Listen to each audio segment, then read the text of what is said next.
The wind howled on the battlefield and carried drops of blood and remains of the battle participants across the wasteland. The huge monster roared, opening its fetid mouth, armed with countless fangs, pointing menacingly forward. John screamed and, grabbing his blade, rushed towards the monster who wanted his death. Without understanding how, he stabbed the monster's blade right into the roof of his mouth, causing him to freeze in bewilderment. The man turned the knife, getting to the very throat of the creature, causing it to wheeze and choke on blood. His hands began to shake as he realized that they were elbow deep in the mouth of a monster, which could close its jaws at any moment. John pulled out the blade and fell, realizing that the monster was dead. He looked at the corpse and realized that he was finally able to kill the demon with his own hands. However, in a moment of inspiration, a disgruntled voice shouted at him, calling the man unawakened. Looking up, John saw those who defeat monsters much stronger and more dangerous than the one he killed himself. The disgruntled guy shouted at him again. He was angry that John was not doing the work entrusted to him, collecting items from the corpses of demons. The main character, waking up, timidly apologizes to the man, clutching the straps of his backpack in excitement. He calls John and all the porters useless and arrogantly leaves, following his friend. Our hero frowns and looks after those who are higher in rank with longing. He follows them with his gaze and looks to where the fierce fights are taking place. Demons of various ranks and sizes, freed after the opening of the abyss, go straight towards people. The brave souls are called awakened. They appeared at the same time when the abyss opened and were called upon to fight monsters. And the main character is one of those who never awakened and has no strength. He is lower in rank and is needed on the battlefield only to carry and collect useful items from killed monsters. The man rips the valuable stone from the monster's chest with his bare hands, doing his job. Looking at the artifact with bitterness, he realizes that he never woke up to his 35 years and was unable to achieve anything. Having collected everything in his backpack, John turns to his senior ranks to notify them of the completed work, but breaks off mid-sentence. And looking to where the battle had just thundered, he froze from the horror that enveloped him. In front of him, he sees a pile of awakened bodies that fought just a minute ago. Their corpses, stained with blood, are randomly scattered and twisted. At this moment, the main character hears a terrible, guttural voice whispering that he is left alone. John sees in front of him a huge demon with horns and 6 arms. There is no mouth on his face. There are only eyes that exude death to all living things. The demon is called Asmodeus. Our hero rushes at him, putting forward his tiny blade compared to the monster. But at this moment, the demon hits John on the hand, defending himself from the blow and making the man dumbfounded. Having fallen, the main character screams in pain and grabs his bleeding elbow. Everything below him is torn off. Angrily, John, holding back his tears, turns around and looks with hatred at the one who just deprived him of his hand. At this moment, lightning falls from the creature's hands, hitting the man directly on the forehead, making him smile in bewilderment. However, looking at his killer, the main character comes to a bitter awareness of his own mortality. Blood is gushing from his head, and tears are pouring from his eyes. The man understands that this moment is the last in his life.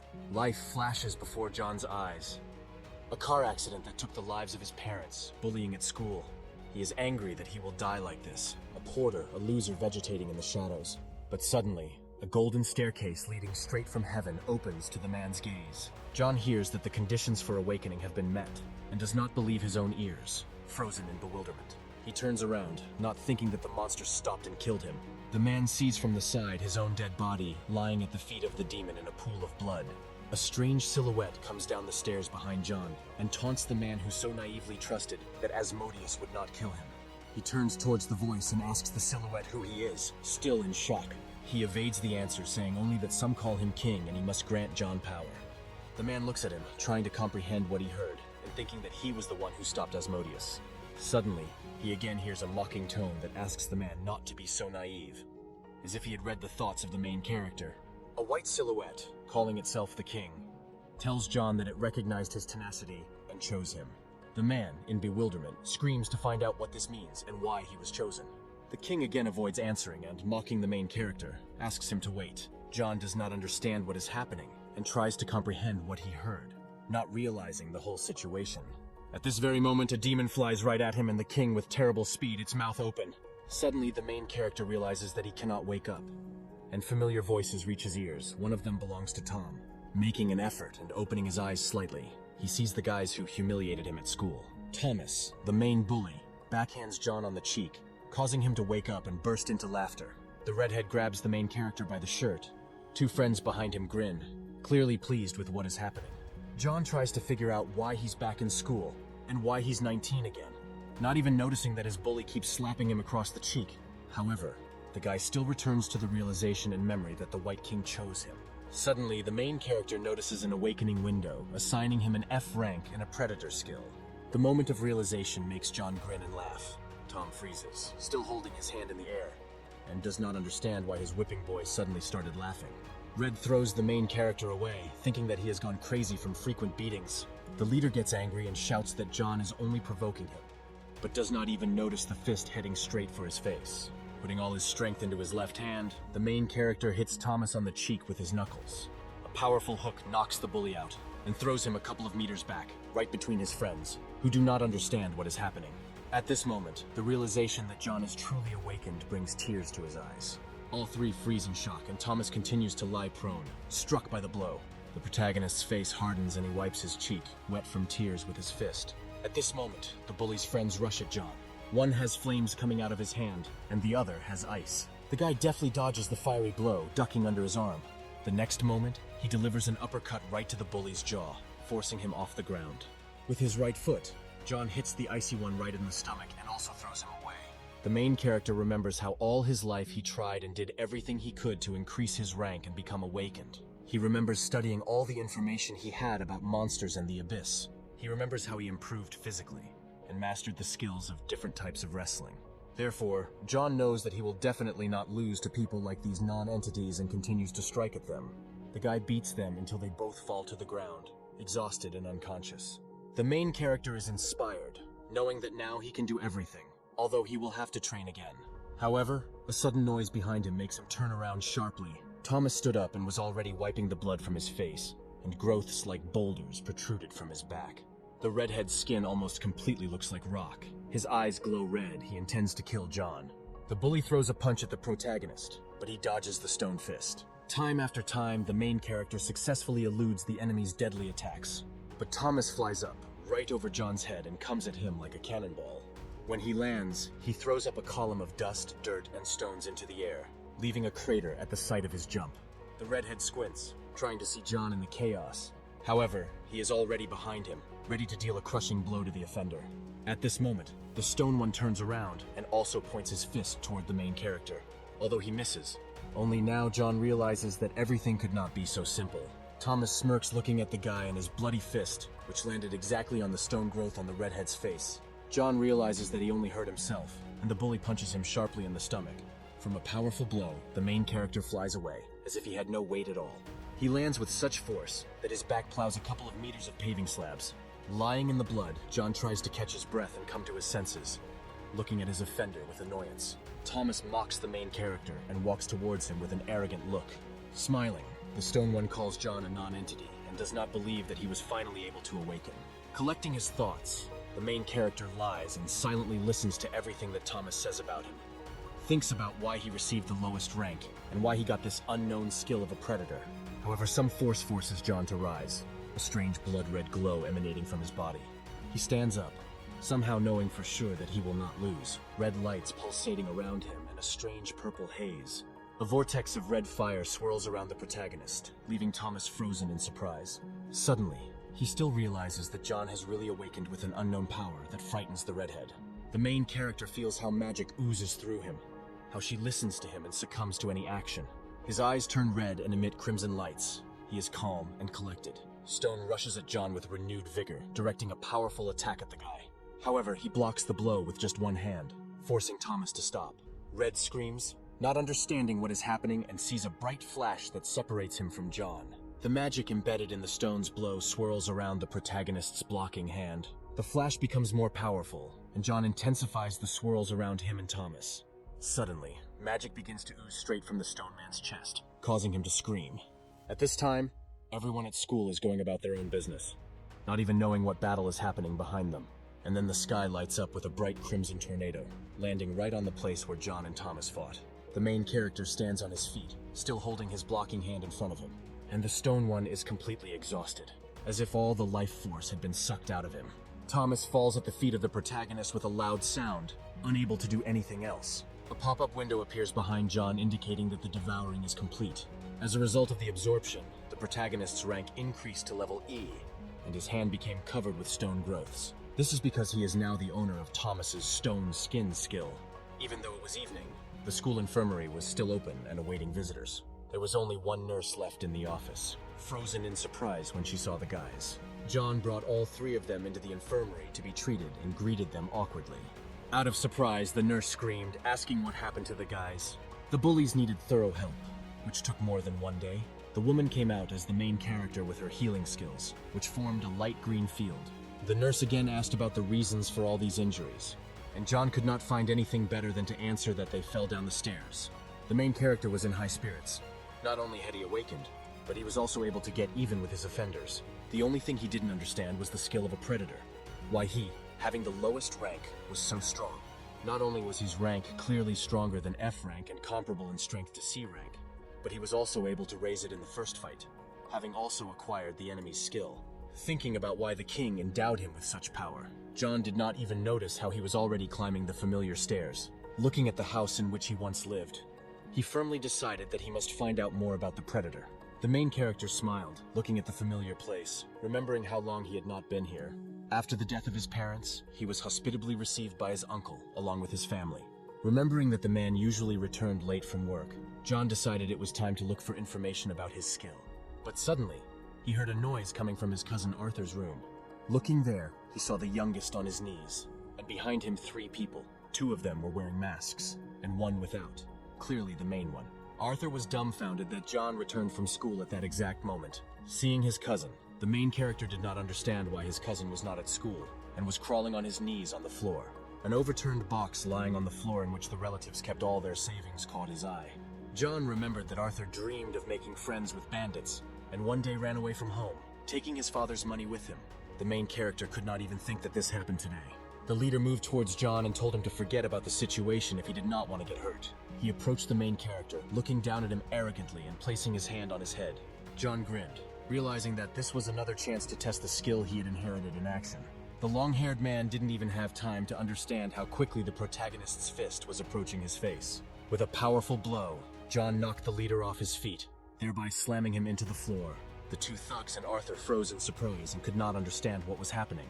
John sharply reduced the distance and approached the gang leader with the intention of testing the predator. The long-haired man, trying to dodge, shouted and asked the main character to stop. However, he was already in the leader's face, putting his hand forward, full of determination.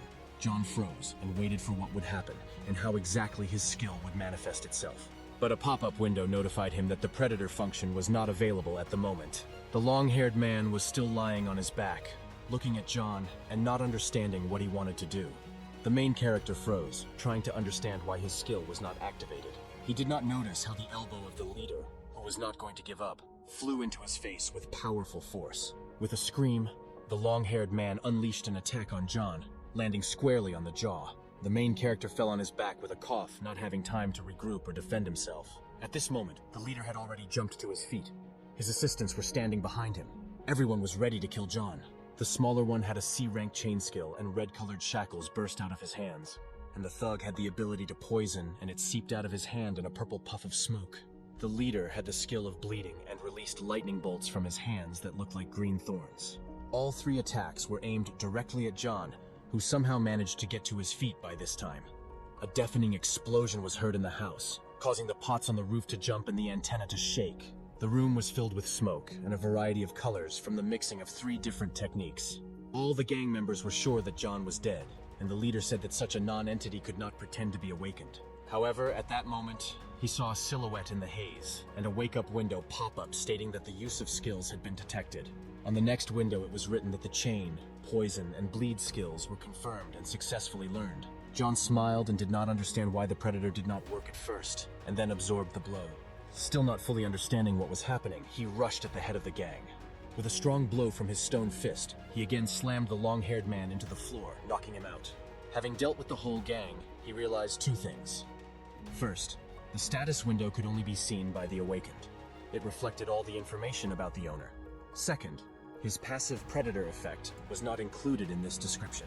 The predator, in addition to absorbing someone else's power, also had the effect of neutralizing the negative consequences of techniques. John thought that only gradually would he be able to reveal the full essence of the skill he had inherited.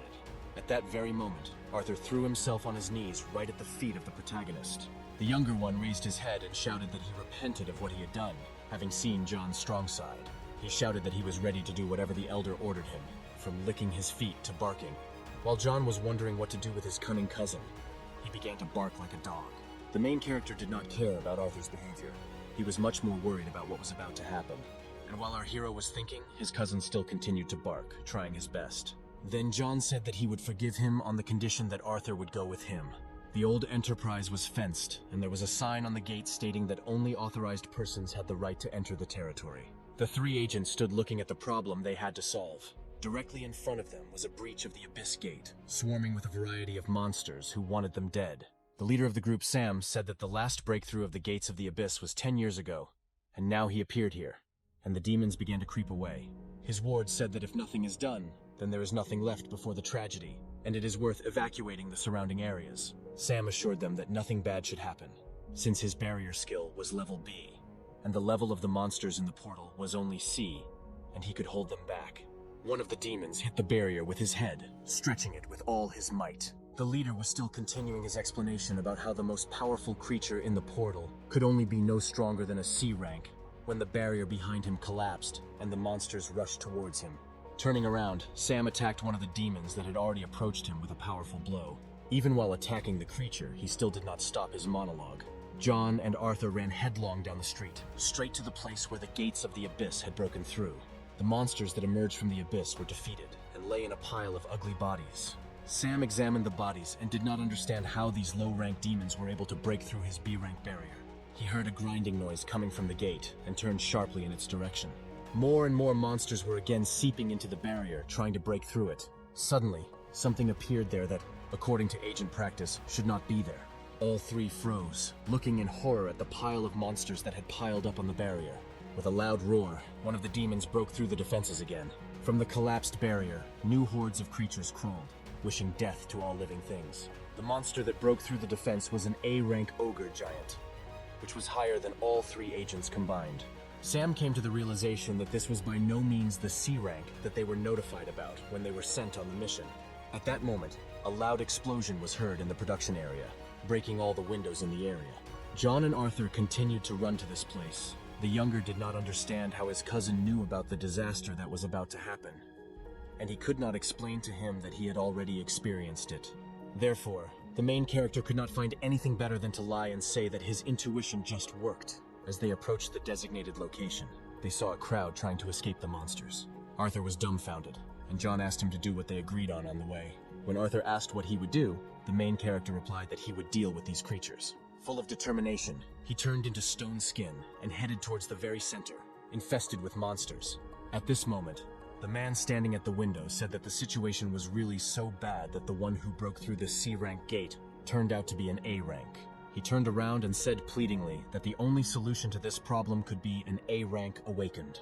The man turned to the guy standing behind and asked him for help. It was Madness Blade Jack Travis. He was an A-rank awakened. But there was one peculiarity about him. Namely, 8th grader syndrome, whatever that means. John killed one monster after another using his stone skin skill and his fists like cobblestones. He swirled magic around himself, thereby absorbing the power of defeated enemies. John realized that last time the Predator did not activate because of his fatigue, but now he was full of strength. Most skills require mana to use, however. This is not the only important element. If the magician gets tired, then regardless of the amount of mana, his strength weakens and eventually dries out completely. Another important point was that John can restore mana by absorbing the bodies of monsters. As a result of the battle, the main character raised his rank to level D, which he was incredibly happy about. He thought that at this rate he could become an awakened SS rank, and maybe the first person in history to possess the SSS rank. Interrupting his daydreaming, John remembered that he needed to return to Arthur. However, right in front of him, the main character saw another awakened one fighting with a huge ogre of rank A. In his hands was a glowing blade, and the awakened one himself shouted insults and said that he would avenge the souls of the killed. He cried and shouted that he would bring a fair trial to this monster. John found this scene strange and felt Spanish shame for his comrade. Blow after blow, the awakened one attacked the ogre, bleeding with something purple. Then there was a deafening explosion, and yellow sparks rushed into the sky. John did not understand what was happening and whether that strange man was even alive. He then remembered that this must be the same A-rank awakened one, who was supposed to resolve this crisis in his past life. Looking at it, John realized that this was indeed the Blade of Madness Jack Travis, and that it was truly as strong as they said it was. And apparently he was as stupid as other awakened people described him. Suddenly, Jack clasped his hands in prayer and began to repeat that the people of this area would be at peace. However, in John's past life, he should have been in a different place and fighting an ogre in another part of the city. The next moment, the main character felt that someone else was using the skill. A madman appeared out of nowhere and pierced Jack right through with his blade from behind. He shouted that the awakened A rank had finally fallen into his clutches. At this time, Arthur stood and looked at the nurse sleeping peacefully right in front of him on the sofa. He was confused and did not understand whether it was even normal for him to be in the same room with this woman. On the way to the Enterprise, John explained to the younger that many people would die today, and one of them was Nurse Miriam Lance. She must die because she will be helping wounded residents right at the epicenter of the disaster. John asked Arthur to put her to sleep with his sleep skill and evacuate her away from this place. Therefore, the boy stood next to the nurse and wondered how the elder knew about all this. Suddenly, a bright realization pierced his consciousness, causing him to open his eyes wide. He decided that his cousin had the skill of foresight, and therefore knew about everything that was about to happen. John looked at the picture unfolding right in front of him, and clearly understood that something was clearly going wrong. Jack turned to face the madman, still standing and holding his wounded stomach. He asked who was standing in front of him and demanded that the stranger reveal himself. The madman was amazed that Jack was able to survive even with wounds that affected vital organs. Then a nasty smile appeared on his face, and he said that it would be even more interesting. It was a B-rank villain, Emmett Green. Those awakened ones who have committed crimes are called villains. John recognized him. This man killed thousands of people during the breakthrough of the gate, but the main character was sure that in his past life, these two had never met. And at that moment, John thought that he himself could influence time in such a way as to distort it. Jack became enraged, realizing that there was a villain in front of him, and began to insult him. Using his sword, he angrily rushed at the madman with the intention of killing him. However, he didn't have time to hear a loud roar coming from the side to his ears, causing confusion. Both the awakened one and the villain turned around, looking in fear at the source of the noise. The ogre screamed, having woken up from Jack's attack and intending to rise up and kill the two. He threw the uncomprehending awakened one away from him, and Emmett behind him was amazed at the monster's ability to regenerate. The ogre dealt a deafening blow right between the opponents, causing them to fly apart. The villain decided that, in this case, he would leave Jack to the monster and not interfere. He turned his attention to John, who was watching this picture from the side. With a cry that the more victims, the better, the madman rushed towards the main character. John, who had not expected such a turn of events, was taken aback by surprise. Emmett was moving closer and closer to him, sticking out his disgusting and long tongue. But at the same moment, the villain was struck down by a precise kick that landed right in his jaw. The madman slid a couple of meters back and realized that an unknown awakened person was in front of him. Rolling up his sleeves, John said the name of the villain and that he had killed many innocent people. The main character was glad that they met and was ready to use his technique on Emmett. John's stone hand and the villain's blade met in a fierce battle. The madman rushed at the main character with frantic force, trying to kill him. Again and again they fought each other, defending themselves and attacking each other with renewed vigor. John knew that the fact that Emmett's attacks weren't working on him was his chance to win the battle. However, at that moment he used his stealth skill and disappeared from the main character's sight. John concentrated all his senses on understanding where the villain was hiding. He felt a rustling behind him and sharply turned towards the source of the noise. Then he dealt a crushing blow to the place where he felt the madman was hiding. But the main character was mistaken, because Emmett was right behind him. He was smiling, rejoicing in his triumph. The next moment, the villain attacked John again, and, this time, broke through his stone defense. Blood gushed from the wound. The main character did not understand how the madman did it. All skills have weaknesses, and sooner or later, the armor weakens. Emmett circled around John, delivering more and more blows. With his next attack, the villain threw the main character back, causing him to bleed. John stood and tried to come to his senses, breathing heavily and gathering his strength. Who would have thought that the stone skin skill could have such a drawback? Stone skin does not completely block the blow, and new attacks break off pieces from it, causing it to weaken. But now John was definitely sure that he could survive in a fight with a B-rank enemy, because his abilities were much higher than D-rank. At this moment, the words of the protagonist that it was time to finish the tests left Emmett confused, and he again rushed at such a self-confident victim in order to finish her off and be done with it. John was glad to meet this villain because he had long wanted to take the stealth skill for himself. Emmett froze. He had never seen such ominous mana as came from his opponent. The villain again used his stealth technique and began circling John. preventing himself from being noticed. The main character began to use his predator skill, because everyone has their weaknesses, while still fighting the monsters of the abyss. He realized that even when the enemy disappeared from his field of vision, sooner or later the predator would still overtake the opponent. Therefore, no matter where Emmett was hiding now, he could not escape the power of the predator. John was confident that he could catch the villain, because the predator was very strong. Jack lay head down in the place where they had just fought with the giant ogre. He could not believe that even a hero like him was also mortal, and his last moment had come. The monster towered over him. The ogre's eyes glowed bright red, and steam came from its mouth. The next moment, he dealt a crushing blow right to the place where the exhausted Jack lay. However, the place where the crater formed after such a strong attack was empty. John used stealth techniques and pulled Jack out of the attack at the last moment. The main character realized that now, with such a skill, it would be much easier to fight. The stunned uncle and his wife met the guys right at the doorstep. They were very scared. John and Arthur awkwardly greeted them and announced that they had returned home. The relatives could not hold back their tears because they thought that the boys were killed by monsters. Soon all the news was talking about a new breakthrough of the Abyss 10 years after the last one. The news showed wounded agents, and even there, Sam still couldn't understand why the gate turned out to be A rank. The police questioned Miriam, and she tried to explain to them that she passed out and woke up at home. All the laurels of the victorious ogre went to Jack, even though he frantically tried to prove to journalists that it was not he who saved the city. John was pleased that not a word was said about him in the news. It was of no use. The main character stood on the old railway, right in front of the entrance to a dark and abandoned tunnel. He was ready for the next step, leveling up, because even with 3 skills, using them at a low rank would be problematic. John firmly understood that only potions could help him in this matter. A variety of elixirs were sold in their world. Some restored mana, while others, for example, restored fatigue. However, buying potions required money, and that's why our hero came to this dungeon.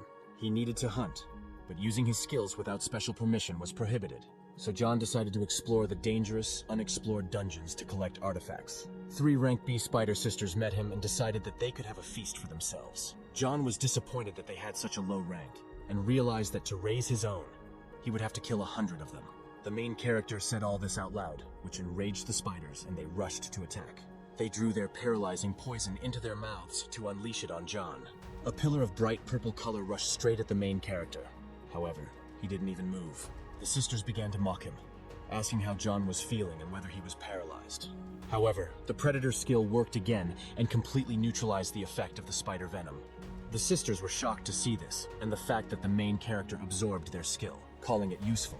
Screams and sounds of struggle could be heard from the dungeon, and a pop-up status window notified John that the paralysis skill had been registered. The huge doors to the Players Association were guarded by 2 surly men. There was a deputy manager there, the personnel officer, Espen Klaus, and he had guests. Awakened ones who were allowed to use their skills for various purposes were called players. And now there were 5 such centers to manage them.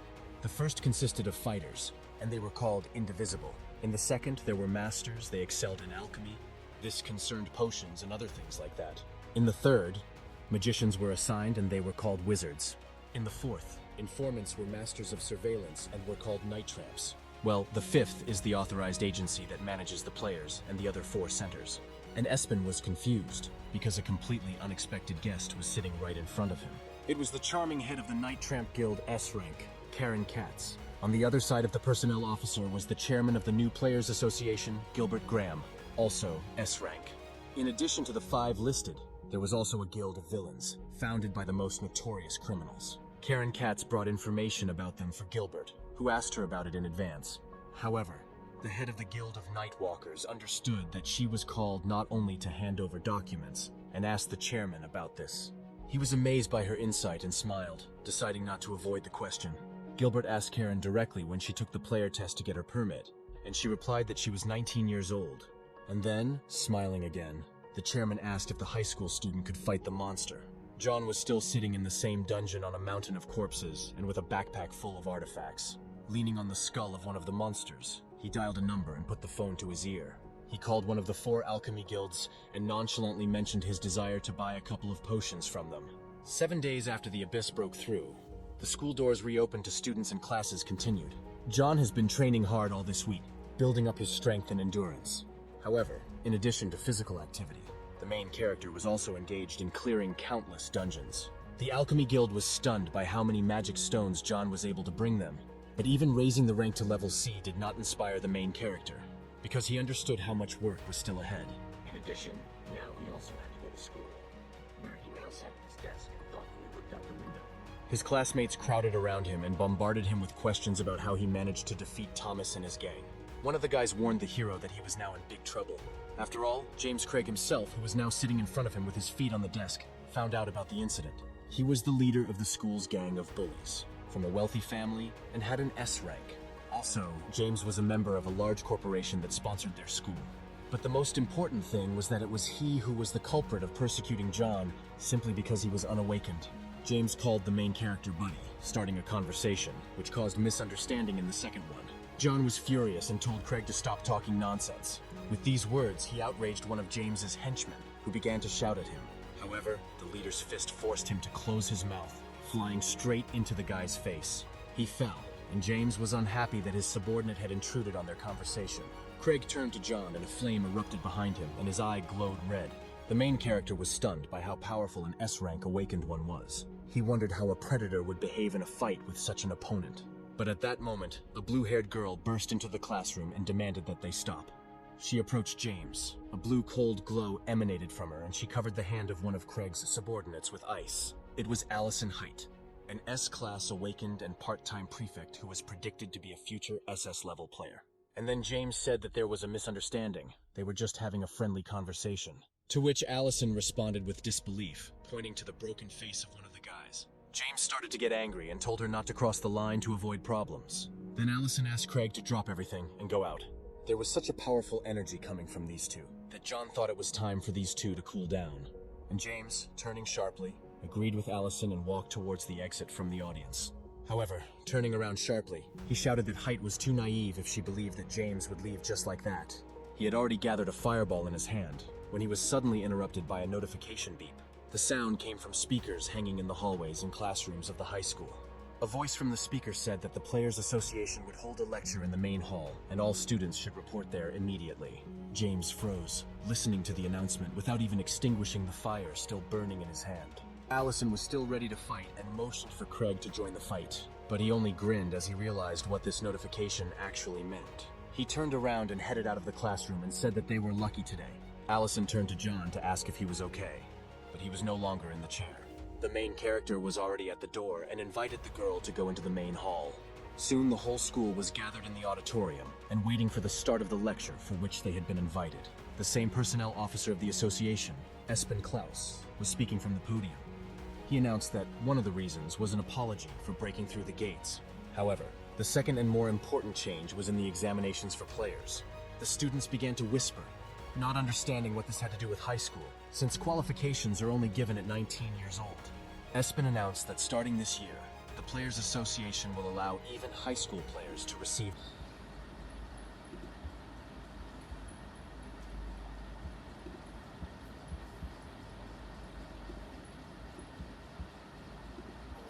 Assalamualaikum everyone, my name is Khalid Sibilato.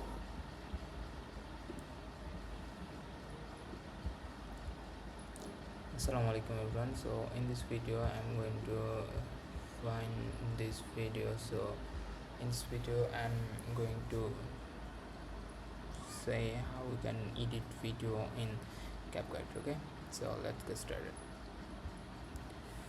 So first of all you need to go, this is timeline, and in this video we just learn about this timeline. So here you can put your video by dragging in. Okay, thanks for your watching video.